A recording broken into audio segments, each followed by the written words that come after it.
biktima ng trahedyang iyon ang hindi pa talaga lubos na nakakilala sa Diyos.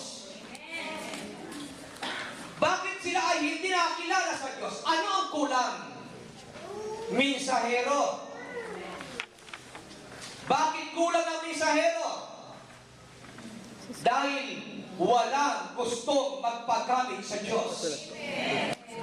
Amen ba? Kaya nga tayo tinawag ng Diyos, tinawag kayo ng Panginoon, para kayo na mismo ang maging minsahero sa inyong mga mahal sa buhay.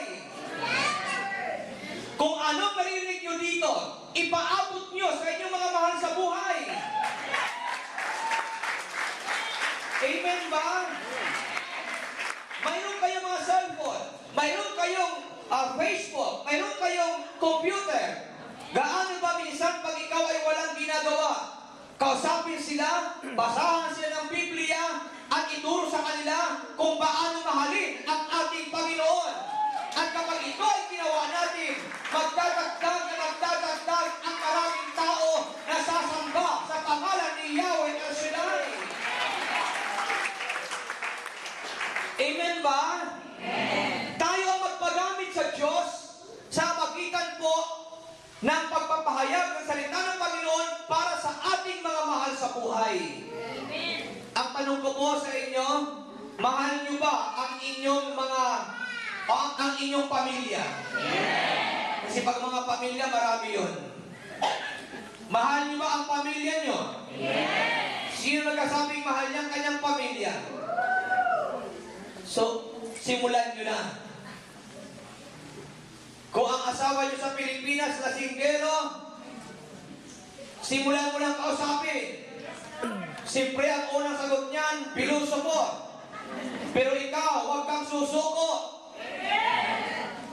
Dahil mission mo yun. Huwag mong hintayin na anurin pa ng ilog at ang dagat bago mo sabihin, kung nakilig ka lang, ligtas ka sana. Amen ba? Amen.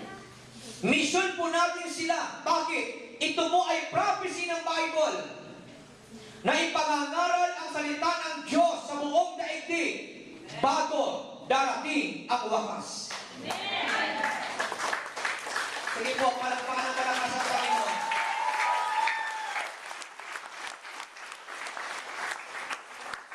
Kayo ba'y naniniwala talaga sa pagbabalik ng Panginoon? Yes. Okay, balikan natin. Sabi mo sa iyong katabi, mag-iingat tayo. Huwag tayong mailigaw. Ninuman. Kaya kayo mga naririto ngayon, na medyo nababaliwala at tinawag ng Diyos, mula sa araw na ito, huwag niyo nang baliwalain ang gawain na ito. Magbabad kayo sa gawain. Tatandaan po natin kahit anong mangyari, si Kristo, si Yahweh pa rin ang kailangan natin.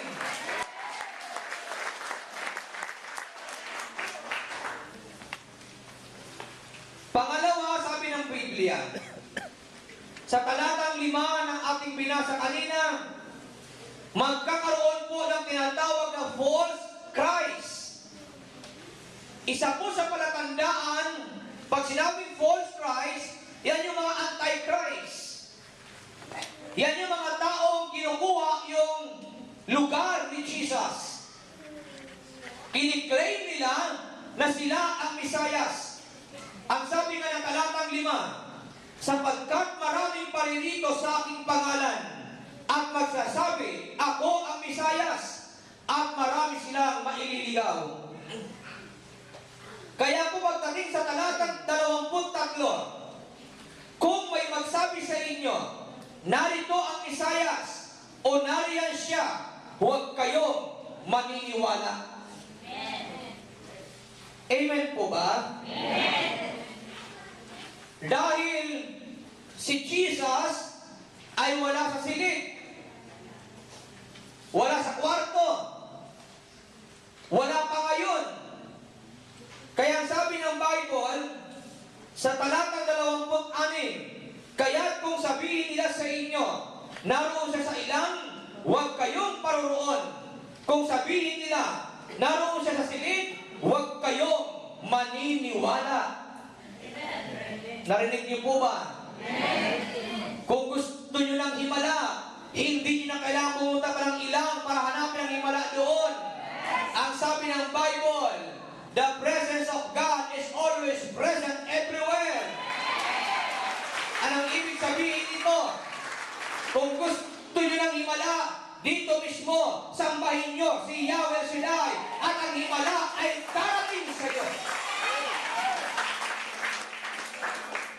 Ang Pilipino kasi ay madaling mapaniwala. Pag may himala, agad-agad naniniwala. Ingat po tayo, alam niyo kung bakit. Ang sabi nga ng Bible, pagdating ng araw, kahit yung mga umaangkin sa trono ni Jesus ay makagagawa ng himala.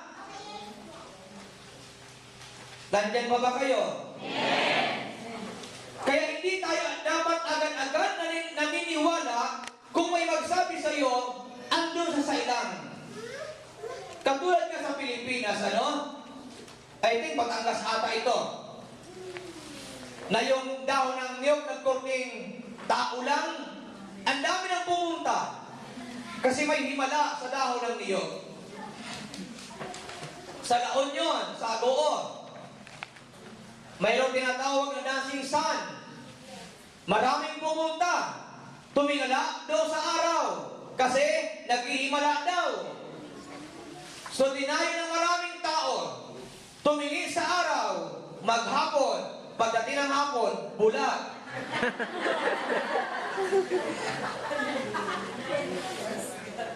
Ititigan mo nga naman yung araw. Nagdoktor ka, tapos may nagsabi naghihimala sa araw, tumingin ka na kasi mayroong kataratan. Nakalimutan mo yung medisina, tapos umasa ka sa himala. Kaya nga sabi ni Vilma Santos, hindi pala, Nora Honor. Sabi ni Nora Honor, walang himala. O, diba? Bakit ano nangyari? Si Nora Honor na ang hinahanap ng mga tao. Kasi naghihimala. Kaya sabi ni Nora Honor, walang himala. Bakit ang tunay na himala nasa kamay lamang ni Yahweh El Shaddai? O sabi mo sa katabi mo, ang tunay na himala ay nasa kamay lamang ni Yahweh El Shaddai. Sinong naniniwala ang tunay na himala ay nasa kamay ni Yahweh El Shaddai? Aakay ba kayo sa Biyernes? Amen. Ilang mag-aakay? Ilan ang dadalhin nyo dito? Ito. Ilan? Hahanapin na Diyos sa inyo yan. Amen. Marami kayong dadalhin. Amo nyo. Kasama yung sa trabaho. Kaya yung 7, kulang pa yan. Yung mga kasama nyo, kaibigan nyo na ayaw maniwala sa gawain, isama nyo dito. Maniwala kayo, pag isama nyo yan, hindi na yan aalis dito. Amen po ba? Kaya po, ang tunay na himala ay nasa Yahweh Shaddai. Kapag kayo ay dumating sa Biyernes sa gawain dito, mayroong kasamang 7, mararanasan nyo ang tunay na himala na galing sa Diyos. Kanina nakakatawa, Sabi ni Saint Tablado, sabik na ba kayo sa pagdating ni Brother Mike? Kayo talaga, Dapat pagdating ni Yahweh. Pagdating ng Diyos. Si Brother Mike, ginagamit lang ng Diyos. Amen ba? Amen. Kasi kung ang pagdating ni Brother Mike ang ating kinasasabikan, useless yun. Dapat ang kinasasabikan natin, yung himalang gagawin ng Diyos sa araw ng Biyernes. Sa pamagitan ng ating punong lingkod. Amen ba? Kaya po, kung gusto nyo maranasan talaga ang himala, gawin nyo po, pati amo nyo, kaibigan nyo, dalhin nyo dito sa Biyernes. Amen ba? Amen. Anong oras ang gawain sa Biyernes? 7. Anong oras? 7. Tapos wala pang tao, sabi nyo, ay walang gawain. Alas 7, magsisimula. Anong oras matatapos? 12. Alas 12. Kulang pa yan, dapat nga magdamag, ano?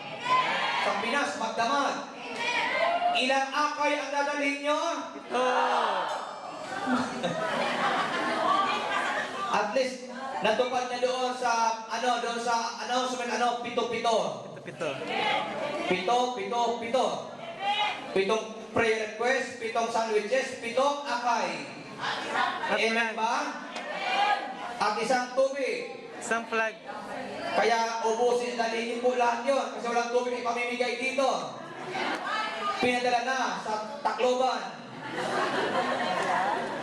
So ano ba ang mga palatandaan ng muling pagparito ng Panginoon? Ang sabi dito ng pangatlo, yung tinatawag na wars and rumors of wars. Ito po ay nakikita na natin na yung mga digmaan ay nagaganap noon pa at hanggang ngayon. May mga bansa na nakikibaka sa kapwa bansa. At yan ay normal lang.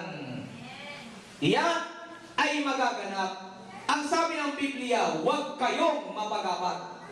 Sabi mo sa iyong katabi, huwag kang mapagabat. Dapat mangyari ang mga ito. O sabi ng talatang 6, ano? Makaririnig kayo ng alingawaw ng labanan at naman balita tungkol sa digmaan. Huwag kayong mapagabat. Dapat mangyari ang mga ito. Ngunit, hindi pa ito ang wakas. Amen ba? Kaya huwag kayong magtataka sa mga nangyayari ngayon. Normal lang yan. Kaya nga tayo may prayer meeting. Kaya nga tayo may ganitong klaseng gawain para tumatag ang ating pananampalataya. Amen. Lumalim ang iyong pagmamahal sa Diyos. Amen. Na hindi ka nakasandal doon sa himala at pagpapala. Ang tunay na nagmamahal kay Yahweh, pinagpapala sa hindi tuloy ang paglapit sa Diyos. O may nakalimutan pa pala ako. Dapat kasama din ang flag ng UAE, ano? Amen. Magdala kayo. Yan, hawak ni Brother Bobby yung flag. May sample tayo sa uli. Magdala kayo. Baka pagdating nyo sa Biyernes, ang dala nyo, bandila ng Pilipinas. So, ibig sabihin, nandito tayo sa Dubai, so bandila nila ang ating dadalhin. Para naman din kayo hiya sa Pilipinas, dalawahin nyo na. Isang bandila ng Pilipinas, isang bandila ng UAE.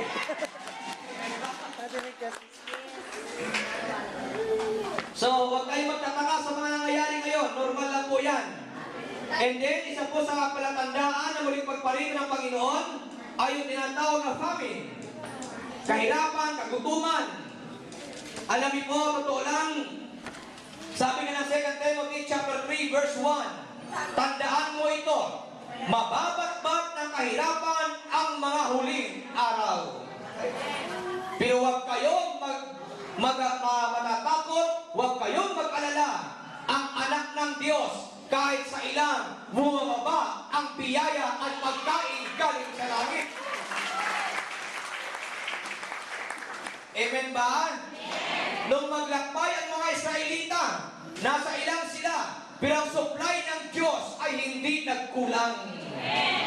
Mangyayari ang mga ito, pero tayong mga anak ng Diyos, hindi pababayaan ng Diyos.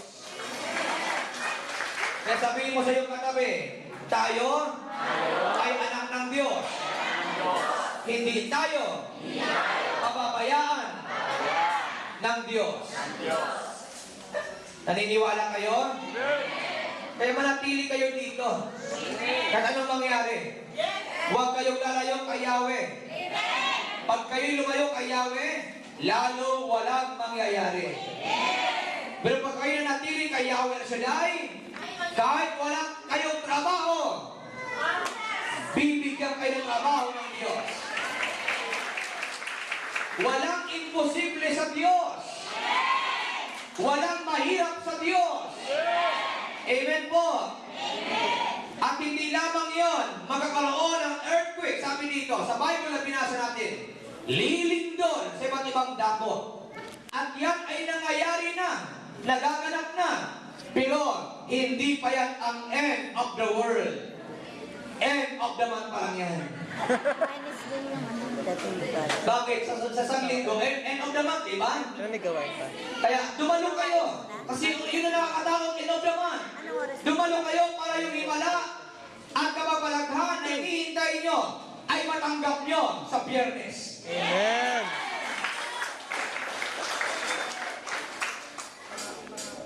At hindi lamang yon, yung kasamaan, sabi ng Biblia, ay lalaganap.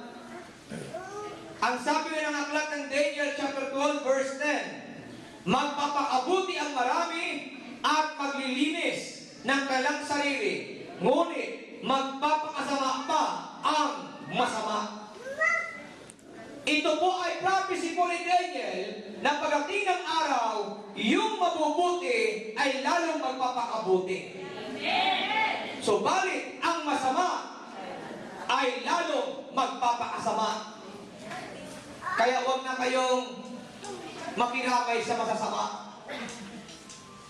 Bakit? Tinawag tayo ng Diyos para magpatuloy sa pagpapakabuti. Pag kayo'y inakay sa kasamaan, huwag kayong sasama. Sila ang akalin nyo sa kabutihan. And then ang panghuli, kayo na tayo lahat. Kasi alas 4 na. Thank you. At sa ating pananalangin, ano po? Manalig tayo sa Diyos. Isama natin ang gawa